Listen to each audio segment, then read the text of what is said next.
ఈరోజు title announcement కోసం మీ అందరినీ ఇక్కడికి పిలవడం జరిగింది.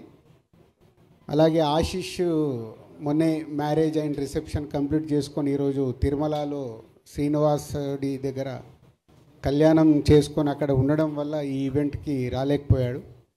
పోతే మా అందరిపైన ఈ టైటిల్ అనౌన్స్మెంట్ ఇక్కడ చేయడానికి ఆశిష్ మీరందరూ ఉన్నారు కాబట్టి మీరు చేసేయండి అని చెప్తే ఈరోజు ఇక్కడ ఈ టైటిల్ అనౌన్స్మెంట్ చేయడం అండ్ మీకు మోషన్ పోస్టర్ ఇప్పుడే రిలీజ్ చేయడం జరిగింది. Love me if you dare ఇది మొదలవటానికి కారణం ముందు ఇద్దరు వ్యక్తులు, అదే నాగా అండ్ అరుణ్.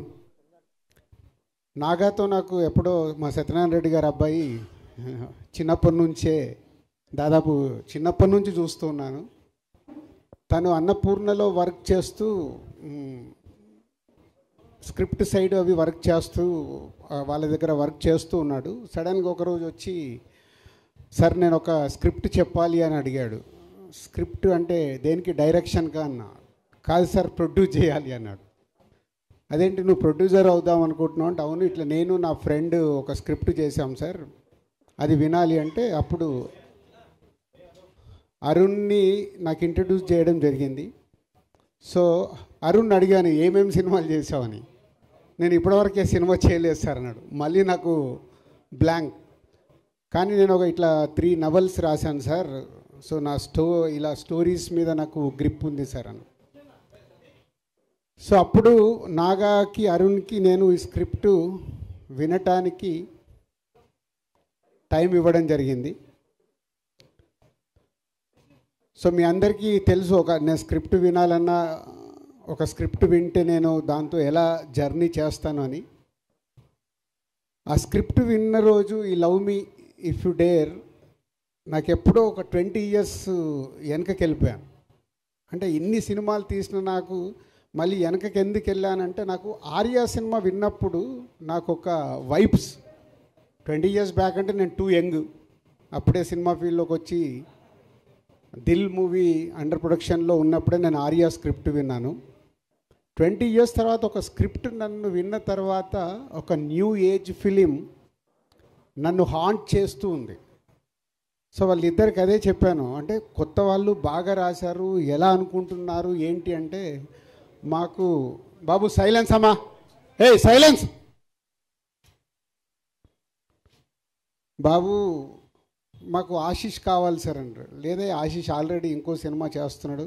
లేదు సార్ మేము వెయిట్ చేస్తాము, మాకు అప్కమింగ్ హీరో కావాలి, దాని గురించే మీ దగ్గరికి వచ్చామంటే, నాగమ్మ నువ్వు ఎలా ప్రొడ్యూస్ చేస్తావు అన్నాడు. నేను ఒక్కరిని చేయను సార్, నాకు హర్షిత్ని అన్సితని ఇవ్వండి సార్ అన్నాడు. సో అలా వాళ్ళిద్దరూ మా కాంపౌండ్కి రావడం, ఈ స్క్రిప్ట్ తీసుకొని రావడం, ఫస్ట్ నన్ను గెలవడం.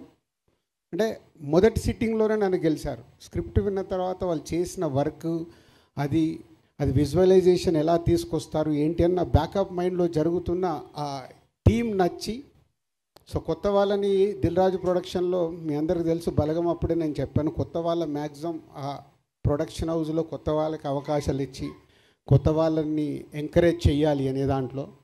సో అలా వాళ్ళిద్దరూ ఈ స్క్రిప్ట్ ఓకే చేసుకోవడం, తర్వాత ఆశిష్కి కానీ హర్షిత్కి అన్సితకి శిరీష్ గారికి అందరికి స్క్రిప్ట్ చెప్పి నాలో ఏదైతే ఫీల్ అయ్యానో, స్క్రిప్ట్ విన్నప్పుడు అందరిలో అరే బాగుంది, డిఫరెంట్గా ఉంది, బాగుంది, డిఫరెంట్గా ఉందని ఫీల్ అయ్యాము. అప్పుడే ఈ love me if you dare project lock చేశాం. స్క్రిప్ట్ స్టేజ్ దాటిన తర్వాత టెక్నీషియన్స్ ఏంటి అని అడగడం మొదలు పెడితే, అప్పుడు వాళ్ళు పేర్లు చెప్తుంటే నాకు భయం వేస్తుంది. సార్ ఇలా అనుకుంటున్నాం, ఇలా అనుకుంటున్నాం, ఇలా అనుకుంటున్నాం. సో పీసీ గారికి నాతో ఉన్న రిలేషన్లో, సార్ ఇట్లా కొత్త అబ్బాయిలు ఫుల్ స్క్రిప్ట్ ఉంది, మీరు ఒకసారి టైం ఇచ్చి స్క్రిప్ట్ వినండి అని పీసీ గారి దగ్గరికి పంపించడం జరిగింది. పీసీ గారు స్క్రిప్ట్ విని నెక్స్ట్ డే ఫుల్ స్క్రిప్ట్ చదివి నాకు కాల్ చేసేయి ఐఎమ్ డూయింగ్ దిస్ ఫిలిం అన్నాడు. అంటే ఓన్లీ ఆ స్క్రిప్ట్తో పీసీ గారిని కూడా గెలుచుకొని పీసీ శ్రీరామ్ గారిని ఈ సినిమాకి ఫైనల్ చేసుకున్నారు. అలాగే మ్యూజిక్ గురించి డిస్కషన్ వస్తున్నప్పుడు మళ్ళీ కీరవాణి గారి పేరు చెప్పారు. కీరవాణి గారి పేరు మీకు ఏమన్నా, నాగా ఇలాగే అన్నాను, నాగా ఏం ఆలోచిస్తున్నావు నీకు తెలుసా, బాహుబలి, త్రిబులార్లు ఇలాంటి సినిమాలు చేస్తున్నారు. నెక్స్ట్ రాజమౌళి గారిది, మహేష్ బాబు గారి సినిమా ఉంది, నువ్వు కీరవాణి గారిని అంటే, సార్ పీసీ గారిది ఎలా అయితే ఒక ఛాన్స్ ఇప్పించారో ఒక్కసారి మాకు అపాయింట్మెంట్ వస్తే చాలు సార్ అని నేను అడగలేదు. వాళ్ళే అప్రోచ్ అయ్యి కీరవాణి గారి దగ్గరికి వెళ్ళి కీరవాణి గారికి కూడా స్క్రిప్ట్ ఇచ్చి, కీరవాణి గారు స్క్రిప్ట్ చదివి, మళ్ళీ నేను అసలు మాట్లాడలేదు కీరవాణి గారితో, వాళ్ళే అప్రూవల్ చేసుకొని వచ్చి అగ్రిమెంట్ తీసుకొచ్చి సైన్ పెట్టమన్నారు. సో అలా ఈ ప్రాజెక్ట్కి కీరవాణి గారిని కూడా వాళ్ళే తెచ్చుకున్నారు. మంచి అమ్మాయి కావాలి, బేబీ అప్పటికే వైష్ణవి రిలీజ్ అయింది.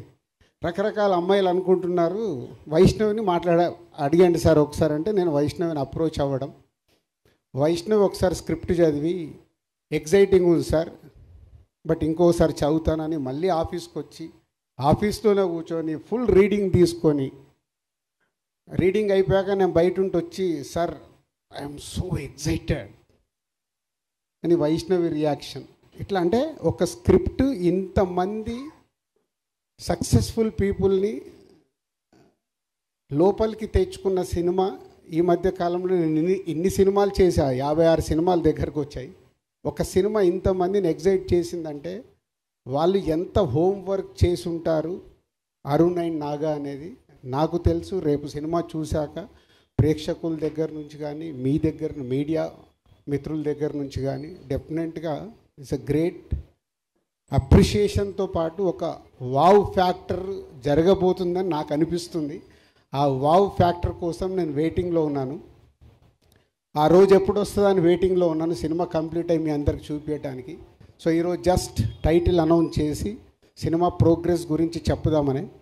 సో ఈరోజు 27th ఫిబ్రవరి 27th, కరెక్ట్ 2 months, ఇక నుంచి 60 రోజులు, April 27th cinema release. So ఈ రోజు నుంచి సినిమాకి సంబంధించిన ప్రమోషన్స్ కానీ, పోస్ట్ ప్రొడక్షన్స్ కానీ అన్నీ కంప్లీట్ చేసుకోవడానికి ఈ యంగ్ బ్యాచ్ అందరు సిద్ధంగా ఉన్నారు. So all the best. Naga and Arun Balagam తర్వాత అన్షితకు వేరే సినిమా రెడీ కావాల్సింది, అది డిలే. ఈ సినిమా వాళ్ళకి సెకండ్ ఫిలింగా అవ్వడం, అలాగే ఆశిష్కి కూడా వేరే సినిమా రెడీ కావాల్సింది, ఈ సినిమా రెడీ అవ్వడం, ఏదో అన్ని కోఇన్సిడెంట్గా నాకు ఆర్యాకు ఏదైతే జరిగిందో ఈ సినిమాకు మీ అందరికీ అలా జరగబోతుందని నాకు వైబ్స్ అనిపిస్తున్నాయి. ఆ వైబ్స్ నిజంగా ఏప్రిల్ 27 ప్రేక్షకులు కూడా రియాక్ట్ అవుతే మీ లైఫ్లో ఇదొక గ్రేట్ మెమొరీ, మంచి సినిమాతో పాటు మీకు ఒక మంచి మెమొరీ కాబోతుంది మీ యంగ్ బ్యాచ్ అందరికీ నమ్ముతున్నాను. So all the best old team. So journey చెప్పగలిగాను.